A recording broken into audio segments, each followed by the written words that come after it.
السلام علیکم ورحمۃ اللہ وبرکاتہ۔ کیا حال چال ہے آپ سب کا؟ امید ہے آپ سب خیریت سے ہوں گے۔ آج انشاءاللہ تعالیٰ ہم آپ صلی اللہ علیہ وسلم کی سنتیں دیکھیں گے کہ آپ صلی اللہ علیہ وسلم افطاری کس طرح کیا کرتے تھے، کیونکہ ماہ رمضان کا مہینہ آ رہا ہے تو اس کے اندر ہمیں یہ پتہ ہوتا ہے کہ ہم نے سحری کرنی ہے اور صبح اٹھ کے صبح پورا دن گزارنا اور بعد میں افطاری کر کے ہم نے روزہ کھول لینا، لیکن اس کے اندر آپ صلی اللہ علیہ وسلم کی سنتیں ہیں، وہ سنتیں آپ کے ساتھ شیئر کرنا میرا فرض ہے اور آپ کا آگے شیئر کرنا آپ کا فرض ہے۔ تو افطاری کس طرح کرتے ہیں کہ آپ صلی اللہ علیہ وسلم نارمل انسان تھے تو آپ صلی اللہ علیہ وسلم افطاری کس طرح کیا کرتے تھے۔ اگر میں سحری کے بعد والا وقت شروع کروں تو آپ نے کچھ اس طرح کرنا ہے کہ آپ نے فجر کی جو اذان ہے وہ بالکل اچھے طریقے سے خاموشی کے ساتھ سننی ہے، کیونکہ اس مہینے میں اللہ تعالیٰ آسمان اور جنت کے دروازے سارے کھول دیتا ہے اور ہر انسان کی دعا کو قبول کرتا ہے۔ تو آپ صلی اللہ علیہ وسلم نے فرمایا کہ دعا جو اذان ہے، اذان کے بعد والی دعا فوراً قبول ہوتی ہے، تو آپ نے اذان اچھے سے سننی ہے۔ اذان سننے کے بعد آپ نے درود ابراہیم پڑھنا ہے، جو کہ آپ نماز میں عموماً پڑھا کرتے ہیں۔ اس کے بعد آپ نے اذان کی دعا پڑھنی ہے اور اس کے بعد آپ نے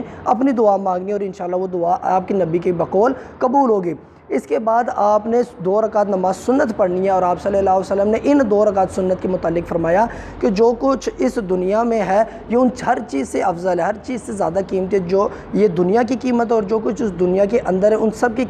قیمت سے زیادہ اس 2 رکعت نماز سنت کی قیمت ہے۔ تو آپ نے 2 رکعت نماز سنت پڑھنی اور پھر فجر کی نماز 2 رکعت پڑھنی ہے، بعد جماعت پڑھنی ہے۔ اس کے بعد آپ نے تھوڑی دیر ادھر بیٹھ کے قرآن مجید پڑھنا ہے، کیونکہ اس مہینے میں آپ نے 1 یا 2 یا 3 یا 4 جتنے بھی قرآن آپ سے ہو سکتے ہیں آپ نے پورے پڑھنے ہیں، کیونکہ اس مہینے میں قرآن کے جو ثواب ہے، جو قرآن کے ایک ایک الفاظ کا ثواب ہے وہ بڑھ جاتا ہے۔ تو حضرت جبرائیل علیہ السلام اس مہینے کے اندر آپ صلی اللہ علیہ وسلم پر کم سے کم قرآن پیش کیا کرتے تھے، لیکن جب آپ کی وفات ہو گئی تو تب سے آپ کے اوپر 2 قرآن پیش کرنا شروع ہو گئے۔ لیکن آپ کو بتایا گیا اس طریقے سے کہ لمیٹڈ یہ ہے کہ منیمم 1 قرآن تو آپ نے لازمی پڑھنا ہی پڑھنا ہے، زیادہ آپ جتنے چاہو پڑھ لو۔ تو آپ نے نارملی فری انسان اسی ٹائم میں ہوتا ہے کہ فجر کے بعد سے اشراق تک، تو آپ نے اس وقت کے اندر قرآن پڑھنا ہے، یا اگر کوئی بھی عموماً ٹائم آپ کو بہتر لگے اس میں آپ نے قرآن پڑھنا ہے۔ اس کے بعد 2 رکعت نماز اشراق پڑھنی ہے اور اس کے بعد آپ نے جو بھی اپنے عموماً دن کے کام ہے وہ آپ نے پورے کرنے ہیں۔ اس کے بعد آہستہ آہستہ ٹائم چلتے چلتے آپ کو نارمل دن شروع ہو جاتا ہے،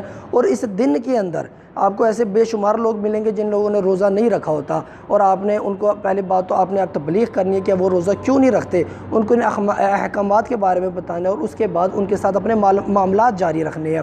یہ پہلی بات تو یہ ہوگی کہ اگر کوئی انسان جس کے اوپر آپ صلی اللہ علیہ وسلم نے یا اللہ کی طرف سے روزہ معاف ہے اور وہ آپ کو کہتا ہے کہ آؤ میرے ساتھ کھانا کھا لو، جس طرح کہ وہ انسان بیمار ہے یا انسان وہ سفر پہ ہے یا جو کسی بھی وجہ کے ساتھ آپ صلی اللہ علیہ وسلم نے بتایا ہوا ہے، جس نے احکام بتایا ہوا ہے کہ اس انسان کے اوپر روزہ معاف ہے اور اس نے روزہ واقعی ہی چھوڑا ہوا ہے، تو اگر آپ کو کہتا ہے کہ میرے ساتھ آؤ کھانا کھاؤ تو آپ نے اس بات کا غصہ نہیں کرنا اور آپ نے اس کو مسکراتے ہوئے بتانا ہے کہ میں الحمدللہ روزے سے ہوں۔ اس بات پر لڑنے کی ضرورت نہیں ہوتی، کیونکہ کئی لوگ ہیں وہ نان مسلمز ہیں، کئی لوگ ہیں جو سفر پہ ہیں، وہ کھانا کھا رہے ہیں اور اخلاقی طور پہ وہ آپ کو اگر آپ پوچھ رہے ہیں تو اس بات پر لڑنے کی ضرورت نہیں ہے۔ تو آپ نے یہ آپ صلی اللہ علیہ وسلم کی سنت ہے کہ کہیں پہ بھی انسان کوئی آپ سے پوچھتا تھا کہ کھانا کھائیں گے تو آپ ان کو بتاتے تھے نہیں میں روزے سے ہوں الحمدللہ۔ اس کے بعد اگر آپ کے سامنے اگر آپ روزے دار ہو اور آپ کے سامنے کوئی انسان کھانا کھا رہا ہے تو اس سے لڑنا نہیں ہے۔ آپ صلی اللہ علیہ وسلم نے فرمایا کہ روزے دار کے سامنے کھانا کھانے سے روزے دار کو ہی ثواب ہوتا ہے، کیونکہ وہ اللہ کے توکل، اللہ کے بھروسے اور اللہ کے لیے روزہ رکھ کے بیٹھا ہوا ہے، تو اللہ کو بھی پتہ ہے کہ یہ بندہ جو ہے یہ کھانا کھا سکتا ہے، اس کے سامنے کھانا حاضر ہے، اس کو کوئی روکے گا بھی نہیں، لیکن یہ میری وجہ سے روزہ رکھ کے بیٹھا ہوا ہے، میری وجہ سے بھوک برداشت کر رہا ہے، تو اس بندے کا ثواب بڑھا دیا جائے۔ تو جو آپ صلی اللہ علیہ وسلم نے فرمایا کہ روزے دار کے سامنے کھانا کھانے سے روزے دار کو ہی ثواب ہے، تو آپ اس چیز کا برا نہ منائے کریں کہ یہ ہمارے سامنے کھانا کھا رہے ہیں، یہ آپ ہی کے فائدے کی بات ہوتی ہے، تو اس کے ساتھ لڑنا مناسب نہیں ہے۔ اس کے علاوہ اگر یہ ہوتا ہے کہ اگر آپ کو پورا دن میں کہیں گرمی لگ رہی ہے، اس ٹائم گرمی بہت زیادہ ہوا کرتی تھی اور پانی اور کھانا تو آپ کھا نہیں سکتے، تو آپ صلی اللہ علیہ وسلم کے دور میں یہ ہوا کرتا تھا کہ لوگ اپنے اوپر سر کے اوپر ٹھنڈا پانی پھینکتے تھے، ٹھنڈے پانی سے اپنا سر دھویا کرتے تھے تاکہ ان کا جسم ٹھنڈا ہو جائے اور ان کو گرمی نہ لگے۔ یہ آپ صلی اللہ علیہ وسلم کا اس ٹائم کے دور کی بات ہے،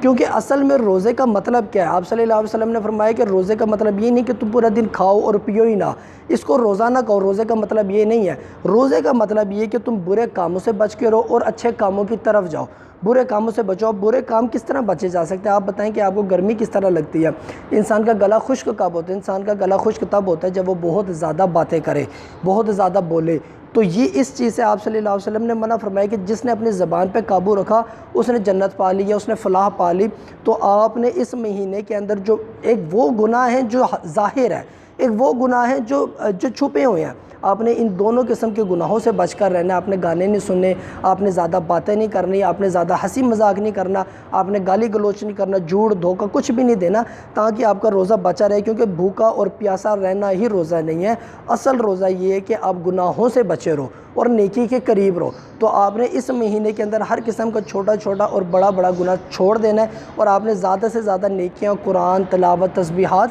پڑھنی ہیں۔ تو آپ صلی اللہ علیہ وسلم نے بولا کہ کئی لوگ ایسے ہیں جن کو بھوکے اور پیاسے رہنے کے علاوہ کچھ بھی نہیں ملتا، آپ نے ان شخص میں سے، ان لوگوں میں سے نہیں ہونا۔ اس کے بعد جب آپ کا دن گزر رہا ہوتا ہے تو دن کے اندر ایسا ہوتا ہے کہ افطاری کا وقت قریب آ جاتا ہے اور افطاری اب ہونے والی ہے، تو آپ کے اوپر یہ زیادہ اخلاقی طور پہ ہے کہ آپ کیا کرو کہ آپ اپنے فیملی ممبرز کے ساتھ مل کر اپنے افطاری کی تیاری کرو، کیونکہ جیسے آپ نے روزہ رکھا ہے اس طرح انہوں نے روزہ رکھا ہوا ہے، اس لیے صرف ان کو تکلیف دے کے بادشاہ بن کے بیٹھنا مناسب نہیں ہوتا۔ آپ کا کام ہے کہ ان کے ساتھ افطاری کی تیاری کرو، پلیٹیں لگاؤ، برتن لاؤ، سامان لے کے آؤ اور ان کی ہیلپ کرو، بار بار ان کو ہیلپ آؤٹ کرو اور افطاری کی تیاری کرو۔ اب افطاری کی تیاری قریب ہوگی اور آپ افطاری کے لیے بیٹھ گئے ہیں۔ اب آپ صلی اللہ علیہ وسلم کس طرح کرتے تھے کہ آپ صلی اللہ علیہ وسلم ایک کھجور کو ہاتھ میں پکڑ کر ویٹ کرتے تھے کہ کب اذان کی آواز میرے کان میں آئی یا کوئی بندہ مجھے اعلان کرے کہ افطاری کا ٹائم ہو گیا تو میں فوراً سے کھا لوں۔ اس طرح ہوتا تھا، آپ اس طرح نہیں تھے کہ آپ کام کر رہے ہوتے تھے اور اتنے میں افطاری کا ٹائم ہوتا تو آپ چلتے پھرتے کھا لیتے تھے۔ آپ سارے کام پہلے سے ختم کر کے ادھر بیٹھ جاتے تھے اور آپ افطاری کے لیے اپنے منہ میں انہوں نے کھجور پکڑی ہوتی تھی اور جیسے ہی افطاری کا ٹائم ہوتا تھا آپ اپنا روزہ کھول لیتے تھے۔ اب آپ نے کیا کرنا ہے کہ آپ نے ہاتھ میں کھجور پکڑنی اور بیٹھ جانا ہے، اور آپ نے جیسے ہی اذان کا ٹائم آئے گا آپ نے افطاری کی دعا پڑھنی ہے، اللہم انی لک صمت و بک آمنت و علیک توکلت وعلی رزقک افطرت۔ یہ دعا آپ نے پڑھنی اور فوراً سے آپ نے کھجور کھا لینی ہے۔ آپ نے کھجور کھانی ہے یا آپ نے چھوارے کھانے ہیں یا آپ نے پانی پینا ہے یا آپ نے دودھ پینا ہے یا آپ نے کوئی فروٹ کھانا ہے۔